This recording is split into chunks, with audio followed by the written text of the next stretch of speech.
Hello, everybody. Looks like I'm live on Facebook. I haven't come on live in I think a couple of weeks actually. And live's one of my favorite things to do. So if you guys can hear me, just drop an I can hear you down below. If you're excited for what I'm going to talk about today, just drop an excited down below and smash the hearts and the Care Bear. So I know and Facebook knows that this is something that's valuable to everybody watching. And if you want to hear and see more of what I have to say, I'm currently outside. So if you can see in my backyard, view is amazing.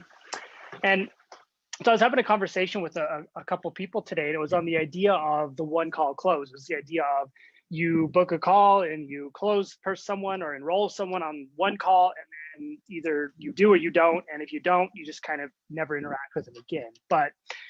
And I think the problem with this is it sets up a false expectation in the coaching industry. It sets up a false expectation that everybody needs to be closed on one call. It sets up a false expectation that everybody has the same decision-making process. One second, let me make sure this is working. Okay, we're working. It sets up the false expectation that everybody has the same decision-making process. It sets up the false expectation that if I think I can help you, therefore you need to be helped. But the problem with that is human beings don't operate in that way. So when we come into a phone call with the expectation to sell someone a service and we don't, what does it do? Well, it destroys our mindset. It puts us with, my friend Eli says, post-traumatic sales disorder. And the other problem with this is you're setting yourself up for failure because you're expecting someone to make a decision. But what we need to do when we get on these phone calls with people, when we talk with people, and when we chat with people, is understand that it doesn't have to be a one call environment to enroll somebody. It can be a 2 call, it can be a 3 call, it can be a 3 month. It doesn't really matter. The biggest thing here is we have to learn to detach our need to make a sale and install the need to serve. So even if you feel like, oh, I can help this person, I know I can solve their problem. The problem is they need to be sure of it. They need to be sure that you can solve their problem. They need to be sure that you can help them.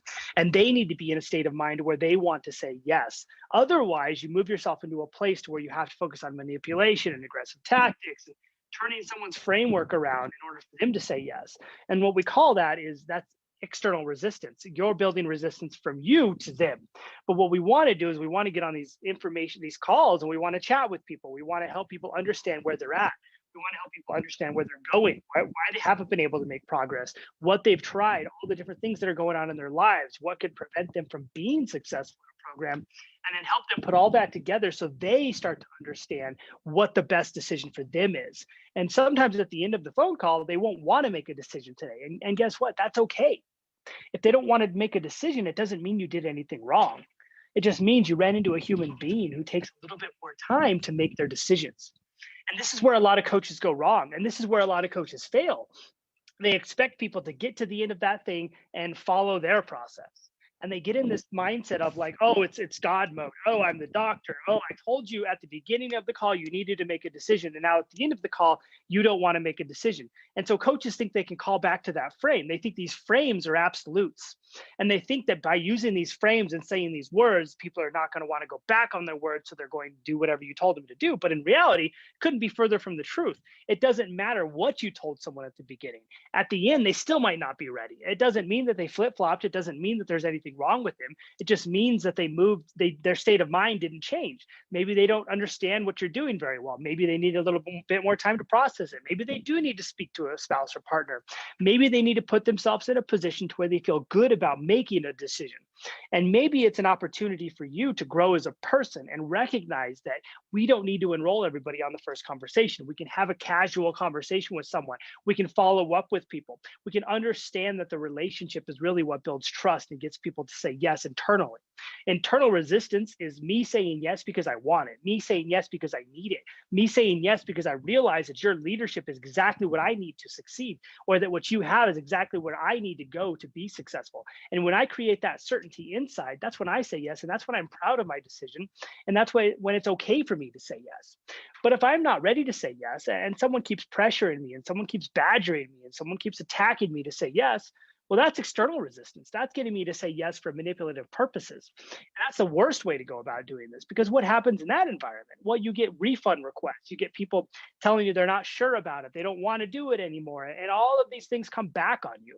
So At the end of the day, what I think we need to do is move our mindset from a one call close mentality and push ourselves into a as needed mentality. What does this human being that I'm talking to on the other side of the phone or the other side of the Zoom call need? What is ultimately best for them? I need to get out of the mindset of selling and into the mindset of serving. If I'm taking the time to talk to another human being who has a major problem on the other end of the phone or Zoom or whatever, I need to take the time to understand their position, understand and respect who they are, and respect their decision-making process. And remove the idea of I'm the doctor, I have the doctor frame, and all of that stuff, because these frames that I set, it's all it is me holding myself up with a little cane and pretending like I have control and power of the conversation. When you are talking with someone who wants to enroll in one of your things or who's a potential to enroll, you have no power. Creating the illusion that you have power is setting up these frames. These frames tell you all these warm and fuzzy things, like in the beginning. Well, today you need to make a decision. What does that do? It does nothing for the prospect except for install sales resistance. They hear that and they say, okay, yeah, sure, whatever. This guy just wants to sell me. And that makes you feel warm and fuzzy. Okay, they said yes, so I can call back to that. Then at the end, well, at the beginning, remember when I said, yeah, but things have changed and that's not really how I feel. And somehow as salespeople, we expect them to follow through with whatever they said at the beginning. And in reality, what it is it's a realization that we do not have control over the conversation. The prospect is the one who is going to make their own decisions, and we can choose to manipulate them, which leads to buyer's remorse and refund requests, or we can choose to work with them to help them create their own internal resistance, to help them create what they need to do to be internally happy about the decision they're about to make.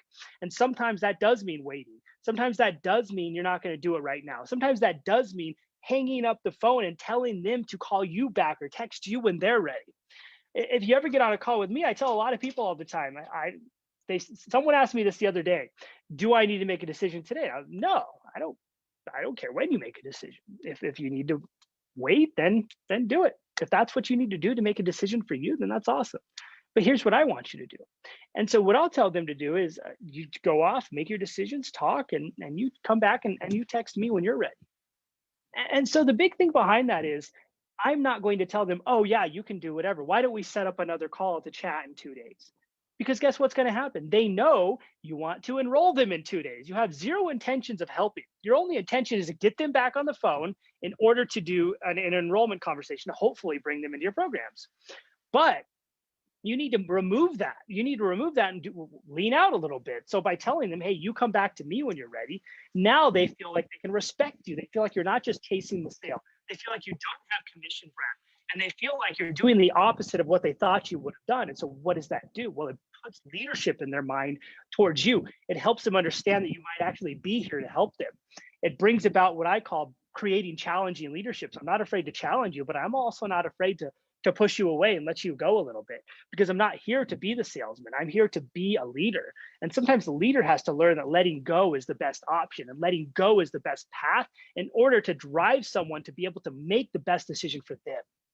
So let me know if there's a few of you watching. Does this make sense? Drop a makes sense down below. Is this helpful? Let me know. Drop a helpful down below. And do you have any questions about this? Usually a million questions pop up about this process because it's not standard in the coaching industry. So drop those below and I'll answer whatever I can. But biggest takeaways I can do here with you all is when you're in an enrollment conversation with someone, it's not money. They're not dollar signs. They're not symbols.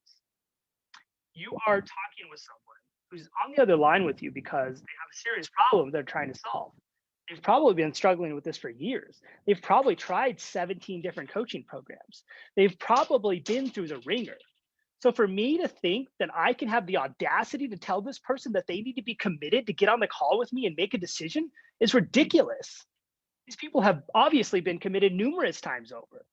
They're committed enough to show up on a very uncomfortable call with me and have a very uncomfortable conversation. So it's not on me to tell these people that they need to be committed. They're committed enough. They're exactly where they need to be.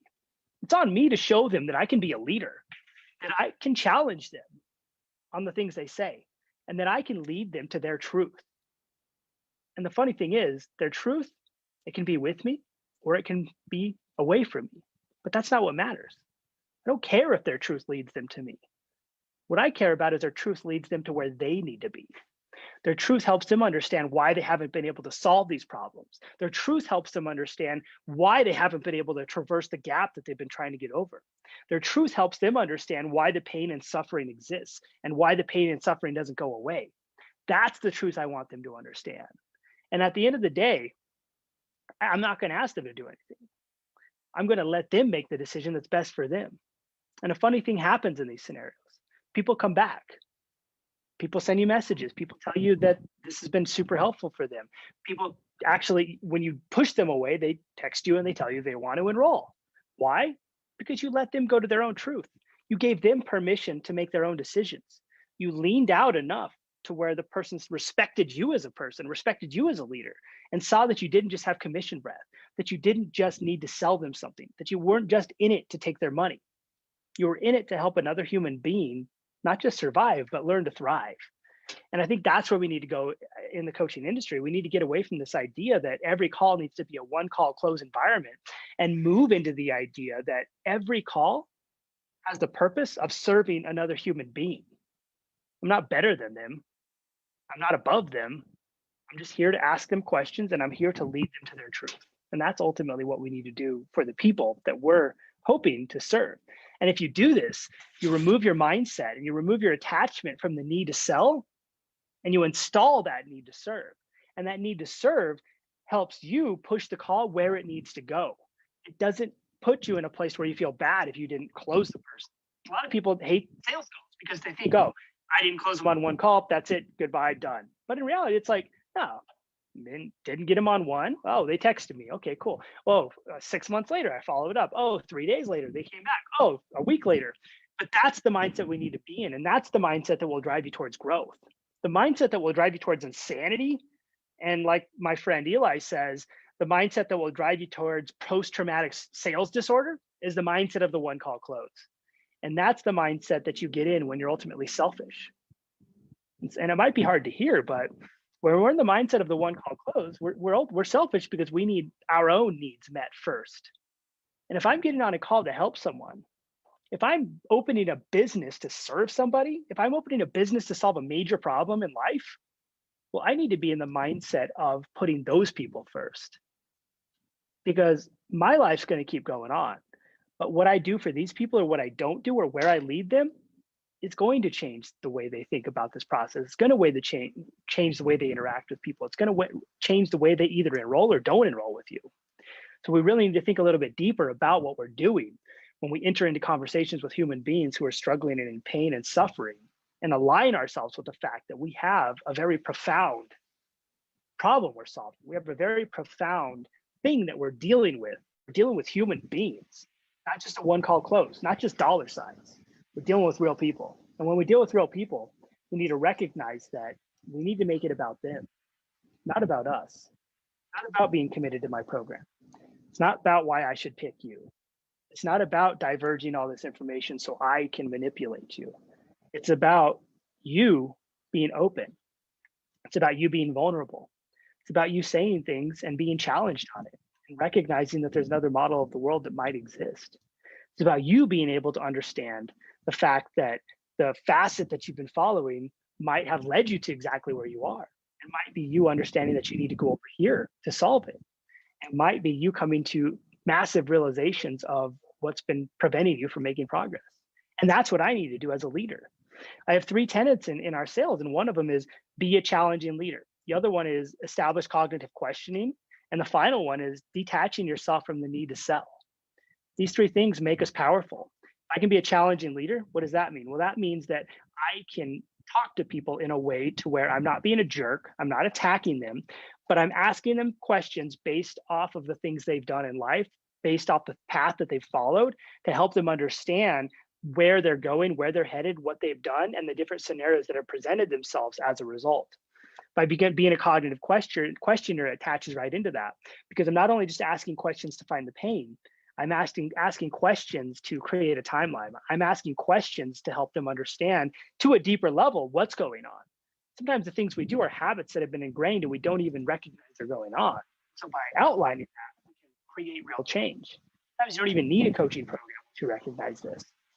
And then the last piece, what I pretty much talked about today, is becoming detached from the need to sell. removing the doctor frame mentality, removing the mentality that people need to be prepared when they get on with you, and installing the need to serve, whether that's today, tomorrow, next week, or never.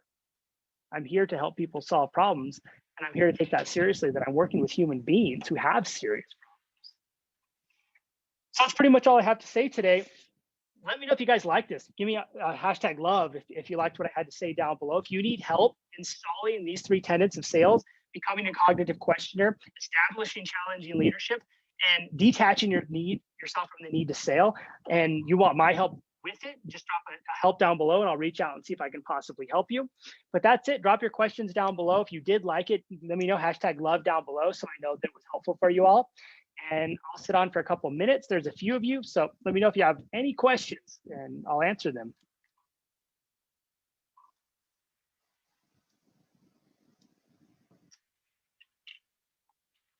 And last thing, I have a Facebook group. If you want to join my Facebook group, just drop a Facebook group for marketing and heart-centered sales and enrollment and learning to do this stuff without aggression, without manipulative tactics and all that.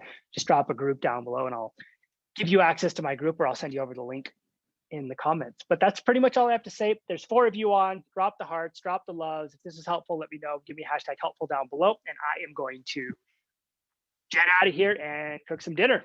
It's been fun, it's been real, and it's been real